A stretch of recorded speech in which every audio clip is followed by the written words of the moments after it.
Hello students and welcome to the class. I hope all of you are doing well. Today we are starting second chapter और first unit के अंदर आपके पहले दो chapters आते हैं जो कि हमारा संघवाद पे है। इसके फर्स्ट चैप्टर की डिटेल्स है इस चैप्टर में। इस चैप्टर में आपके दो प्रश्न बनते हैं। सबसे पहले कि केंद्र और राज्यों के संबंधों की व्याख्या करें और दूसरा केंद्र राज्य संबंधों में राज्य स्वायत्ता की मांग पर टिप्पणी करें। राज्य स्वायत्ता की मांग हम नेक्स्ट वीडियो में करेंगे जिसमें आपको सरकारी कमीशन, जोनल कमीशंस, केंद्र राज्य संबंध अलग अलग के पुंछी आयोग वगैरह वगैरह वो सब डालने होंगे। और इन क्वेश्चन में जो हमने फर्स्ट चैप्टर के अंदर पढ़ा था उसी की डिटेल्स हम तीन एंगल से लेजिस्लेटिव, एडमिनिस्ट्रेटिव और फाइनेंस, इस तीन एंगल से केंद्र राज्य संबंधों की स्टडी एलेबोरेट करेंगे। इसका फोन से बड़ा कर देता हूँ।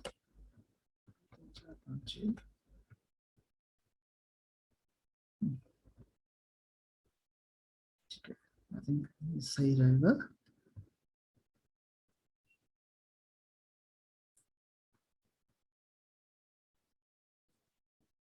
अब इसमें details I hope it is clear to you, audible to you, readable. अब इनको हम स्टार्टिंग करेंगे एक कोटेशन से, उसके बाद भूमिका में डालेंगे कि कई तरह के संबंधों की व्याख्या की गई है जिसे हम तीन श्रेणियों के अंदर विभाजित कर सकते हैं। पहला वैधानिक संबंध, लेजिस्लेटिव रिलेशंस, दूसरा प्रशासनिक संबंध, एडमिनिस्ट्रेटिव रिलेशंस, और तीसरा वित्तीय संबंध, फाइनेंशियल रिलेशंस। और साथ में अपनी पेन और नोटबुक साथ में रखें, इंपॉर्टेंट पॉइंट्स इसमें से नोट्स बनाते रहें। पहला देखते हैं हम लेजिस्लेटिव रिलेशंस। इसके आर्टिकल इंपॉर्टेंट हैं। अध्याय 11 और अनुच्छेद हैं इसके 245 से 255।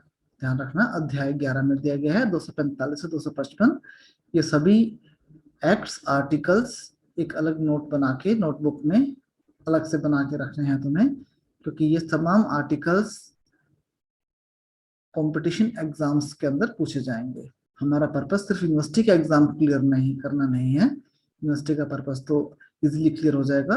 Our purpose is to get clear competitive exam. समझ रहे हैं बात को आप? तो उसके अकॉर्डिंगली तुम्हें अपने नोट्स तैयार करने हैं और जो मैं क्वेश्चन दे रहा हूँ उसके आंसर्स कमेंट सेक्शन में डालने हैं। और बाकी स्टूडेंट्स ने जो सेक्शंस कमेंट में डाले हैं उनके कमेंट्स का हेल्प लेके अपने नोट्स तैयार करने हैं। राइट, अब इसके अंदर हमारी तीन सूचियां दी गई हैं जो फर्स्ट चैप्टर के अंदर ही पढ़ा था हमने। राज्य सूची, केंद्रीय सूची, समवर्ती सूची।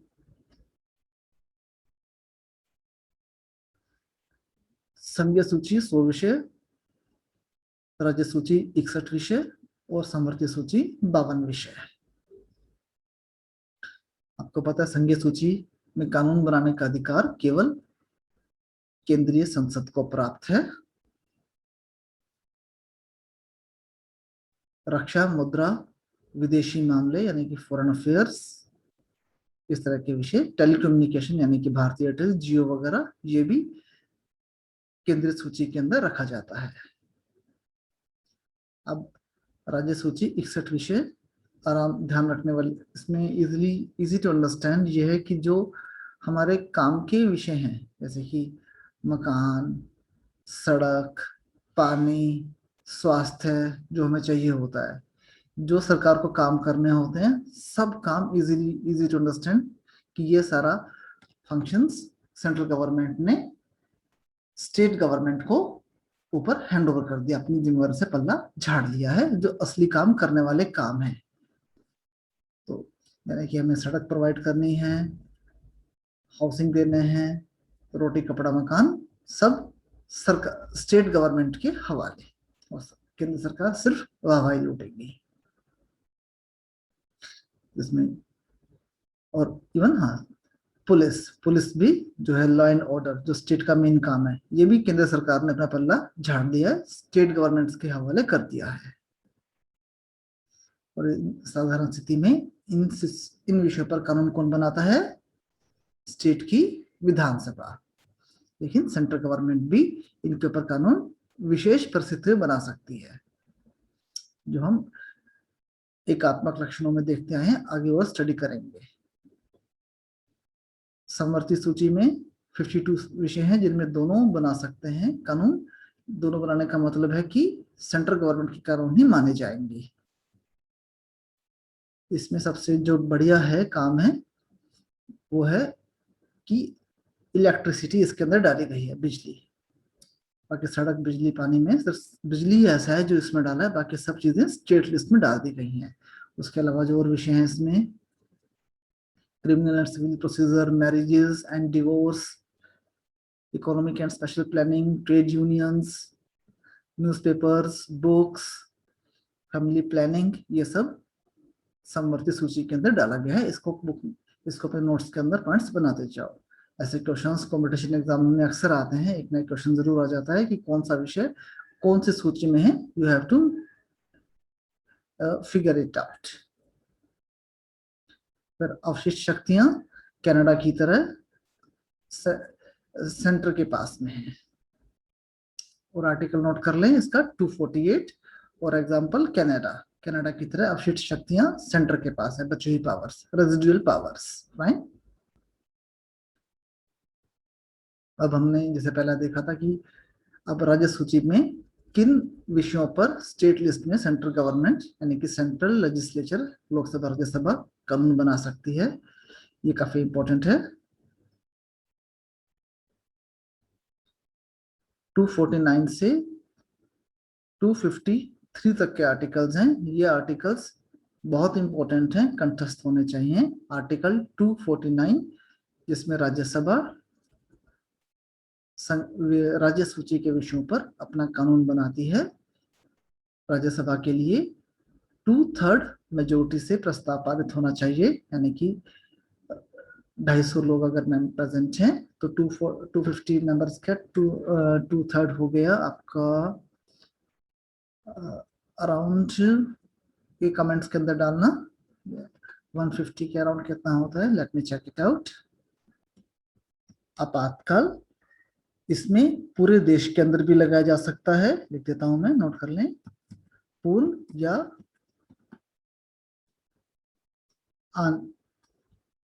आंशिक,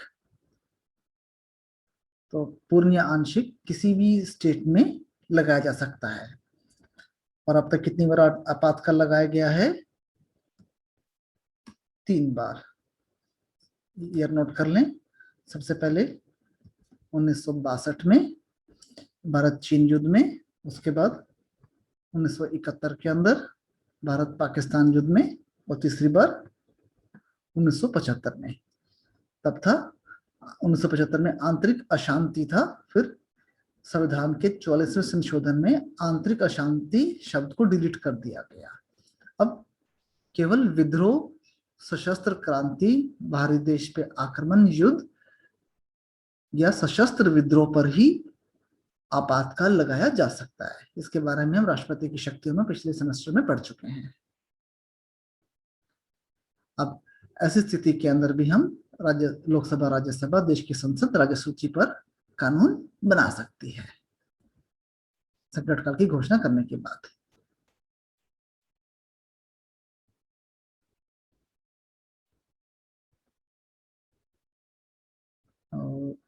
आपातकाल हो गया, ठीक है। तीसरा, संवैधानिक मशीनरी की असफलता, आर्टिकल 356। जो आर्टिकल थे हमारे 352, 356 और तीसरा रहता है 360 वित्तीय आपातकाल। तो यहाँ पे 356 यानी कि राज्य का आपातकाल, जिसके असाइनमेंट गवर्नर की शक्तियों का दुरुपयोग में आपने पढ़ा है। अब ये आपातकाल सेंट्रल गवर्नमेंट लगाती है, यानी कि राष्ट्रपति लगाता है गवर्नर की सलाह पर या अदरवाइज। गवर्नर की सलाह के बगैर भी लगा सकता है राष्ट्रपति। ओके, तो ऐसे सिचुएशन में 3 सिचुएशंस होती हैं, ये भी नोट कर लें। जब 356 पे रिक्वेस्ट की जाती है, या तो राज्य में चुनाव करवाए जाते हैं, यानी कि अर्थात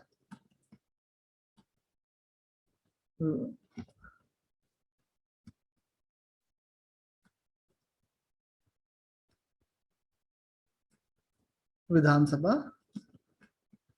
भंग कर दी जाती है, या फिर सेकंड सिचुएशन, विधानसभा स्थगित कर दी जाती है। दोनों सिचुएशंस के अंदर में उन विषयों पर कानून बनाने का अधिकार सेंट्रल गवर्नमेंट के पास में आ जाता है। विधानसभा स्थगित हो जाती है तो राज्यपाल शासन चलाता है, लेकिन विधानसभा 2 महीने, 4 महीने, 6 महीने के लिए भंग रहती है, जब तक कोई उनकी डिसीजन नहीं हो जाता। आगे देखते हैं हम 356 के बाद में।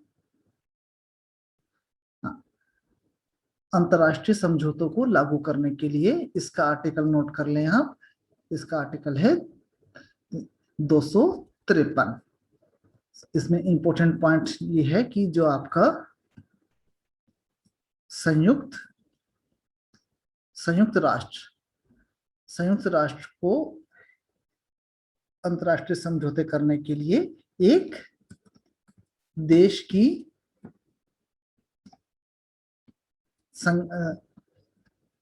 संज्ञा, मिस्टेक हो रही है, संज्ञा दी गई है। तो जो सेंट्रल गवर्नमेंट संयुक्त राष्ट्र के साथ समझौते करती है, उसके अनुपालना के लिए दुनिया भर के समझौते किए हुए हैं, ट्रीटीज हैं, कन्वेंशंस हैं। तो किसी भी कन्वेंशन का बहाना लेके राज्य सूची के किसी भी विषय पर कानून बनाया जा सकता है। सबसे इजी तरीका है। इवन नेपाल से समझौता कर लो, श्रीलंका से समझौता कर लो, कोई भी, और उसके अनुपालना के लिए तमिलनाडु, अब श्रीलंका से समझौता किया और तमिलनाडु की सरकार मना कर रही है, उनसे बात करने के लिए झगड़ा कर रही है, तो तमिलनाडु की सरकार के कानून को फेल कर दो। Very easy way out, article 253।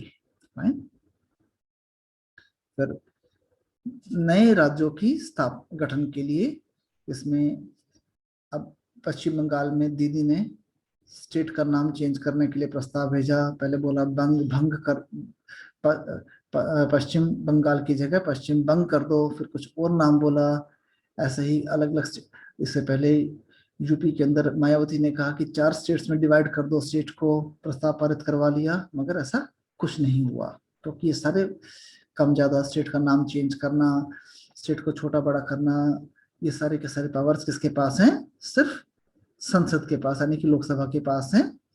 और वो लोकसभा करने के लिए स्पेशल मेजोरिटी की जरूरत भी नहीं है, केवल सिंपल मेजोरिटी से ही प्रस्ताव पारित करके लोकसभा संसद दोनों हाउसेस बड़े आराम से किसी भी स्टेट का नाम चेंज करना, स्टेट को भंग करना, मिलाना, तोड़ना, कुछ भी काम किया जा सकता है। तो ये सारे लिखे हुए हैं।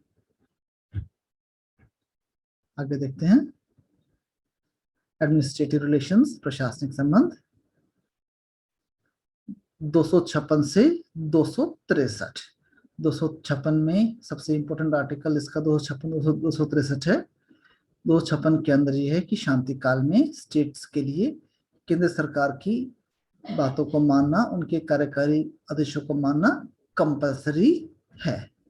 जैसे कि जब यूपी के अंदर यादव परिवार का राज था, तो मुलायम सिंह यादव, इसका बेटा अखिल यादव, अखिलेश यादव, इन्होंने कहा था कि हमें आईएएस अधिकारियों की जरूरत नहीं है, आप तमाम आईएएस अधिकारी यहाँ से चले जाएं, हम अपना हम सारा प्रशासन खुद ही चला सकते हैं। और इसी तरीके से पश्चिम बंगाल में, पंजाब में, तमिलनाडु में, केरल में हर तरह से आईएएस अधिकारियों को विरोध का सामना करना पड़ता है। लेकिन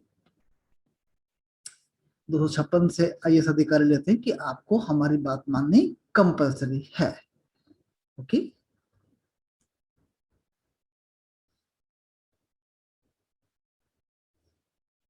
तो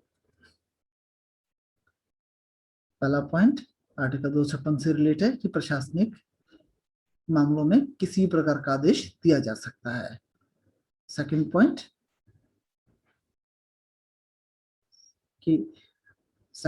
कि राज्य सरकारों को इस प्रकार प्रयोग करना है अपनी कार्यकारी शक्तियों का कि केंद्र सरकार के आदेश में कोई बाधा उत्पन्न ना हो। यानी कि जो HCS अधिकारी हैं हरियाणा में और यूपी सिविल सर्विसेज के अधिकारी हैं, अगर उनमें कोई टकराव होता है तो IAS अधिकारियों की बात मानी जाएगी। समझ रहे हैं बात को? अब इसका मतलब ये हुआ। और तीसरा वही आपातकाल 352 का पहले पढ़ चुके हैं, एडमिनिस्ट्रेटिव के अंदर भी आ गया सेम पॉइंट। और चौथा 356 राज्य आपातकाल, ये पहले पढ़ चुके हैं, लेजिस्लेटिव में एडमिनिस्ट्रेटिव में रिपीट हो रहा है ये वाला पॉइंट। पांचवा पॉइंट, हर नदियों का पानी 2 से अधिक राज्यों में जो रिवर डिस्प्यूट है, ये तुम्हारे लिए असाइनमेंट है, कमेंट के अंदर डालो कि जितने भी रिवर डिस्प्यूट हैं, कावेरी नदी डिस्प्यूट या और जितने डिस्प्यूट्स हैं, कौन कौन से डिस्प्यूट्स हैं जिनके ऊपर कार्रवाई चल रही है, कौन कौन से डिस्प्यूट्स में कौन कौन से स्टेट्स इन्वॉल्व हैं। ये सभी रिवर डिस्प्यूट्स कंठस्थ होने चाहिए, कंपटीशन के लिए बहुत जरूरी हैं, याद होने। राज्यपाल के आदेश, इसमें लेफ्टिनेंट गवर्नर के जो दिल्ली का सरकार में मामला चल रहा है, नया कानून आया है, इसकी स्टडी करो और इसकी की फीचर्स कमेंट्स के अंदर डालो। जो सरकार 2021 के अंदर नया कानून लेकर आई है और सरकार को लेफ्टिनेंट गवर्नर की सरकार बना दिया गया है और दिल्ली का मुख्यमंत्री केजरीवाल इसके लिए धरने पर भी बैठ चुका है, पर कोई फायदा नहीं हो रहा है। Seventh point, interstate council, very important, इसका आर्टिकल नोट कर लें, आर्टिकल है 280। इंटरस्टेट काउंसिल और कब स्थापित हुई थी? 1990 में। ये हम राजस्व स्वायत्तता की मांग के अंदर भी इसको डिटेल में पढ़ेंगे। फिर अखिल भारतीय सेवाएं, इसका आर्टिकल नोट कर लें 312। IAS 312, 310 से लेकर 315 तक इनके आर्टिकल चलते हैं। इनके आर्टिकल्स की भी स्टडी करके 312 में क्या है, 315 में क्या है, दो लाइंस में कमेंट्स के अंदर इसका आंसर कमेंट सेक्शन में नोट करें, डालें। फिर 9th क्वेश्चन कि अगर ममता दीदी पश्चिम बंगाल में पालन ना करें तो सेंट्रल गवर्नमेंट उसका एडमिनिस्ट्रेशन अपने हाथ में ले सकता है।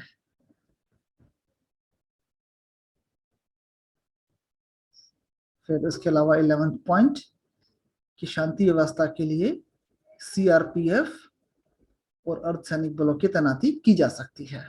केरल के अंदर की गई है, कई बार कम्युनिस्ट सरकार थी। और ये वाला point very interesting point, 12 point कि अगर स्टेट गवर्नमेंट्स कानून व्यवस्था अपने हिसाब से कर रही हैं तो भी सेंट्रल गवर्नमेंट्स कर सकती हैं। एग्जांपल सुशांत सिंह राजपूत केस कि बिहार का पुलिस भेजी गई, उन्होंने मना कर दिया तो बिहार के पुलिस अधिकारी को सेंट्रल गवर्नमेंट के होम मिनिस्टर ने अपना दूत बना के भेजा, तब वो जांच कर पाया। तो सेंट्रल गवर्नमेंट के पास काफी ज्यादा पावर्स हैं। अब वित्तीय संबंध, ये जो बुक में दिया हुआ है 1985 के एक्ट में दिया हुआ है, ये सारा छोड़ दो। और ये तुम्हें असाइनमेंट भी दी जा रही है जिसका मैंने अलग से ये बना के लिंक दे दिया है।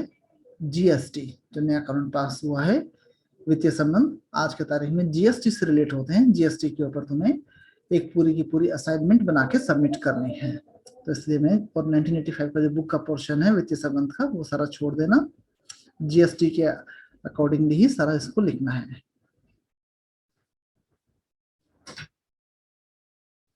बस एक वित्तीय आयोग है 280 का, ये ध्यान रखना है। और वित्तीय आयोग में अभी कौन सा आयोग चल रहा है, और अंतर्राज्यीय जो परिषद थी वो आर्टिकल था 263, मैं पहले गलत बोल गया था, दैट वाज 263, और वित्तीय आयोग आर्टिकल 280, वेरी वेरी इंपॉर्टेंट। और इस वक्त जो 15वां वित्तीय आयोग चल रहा है, ये कब से कब तक चलेगा और इसके हेड कौन है, ये कमेंट सेक्शन के अंदर अपलोड करो। इसकी आलोचना आगे लिखनी होगी, बुक में से देख के वो अपने स्वयं याद करना है, खुद याद करनी है। और उसके बाद एक कोटेशन लिखे कोटेशन लेके क्वेश्चन पॉइंट करना है, जिसमें जेडी वासु की स्टेटमेंट है कि संघवाद की स्थापना केंद्र और राज्य सरकारों के मध्य सहयोग पर ही निर्भर करती है। तो शुरुआत और एंड हमेशा कोटेशन से ही करनी है। इसको कंप्लीट करो। नेक्स्ट वीडियो के अंदर हम राज्य स्वायत्तता की मांग को कंप्लीट करेंगे और उसके बाद मई के फर्स्ट वीक में इसका एक फर्स्ट यूनिट का टेस्ट लिया जाएगा और उसी दिन तुम्हारे असाइनमेंट्स भी ली जाएंगी। डेली अपनी पढ़ाई करो, नोट्स बनाओ, डेली टाइम टेबल बनाओ, एक डायरी करो और उसमें अपना डेली का टाइम टेबल नोट करो। Take care of your health, all the best, God bless.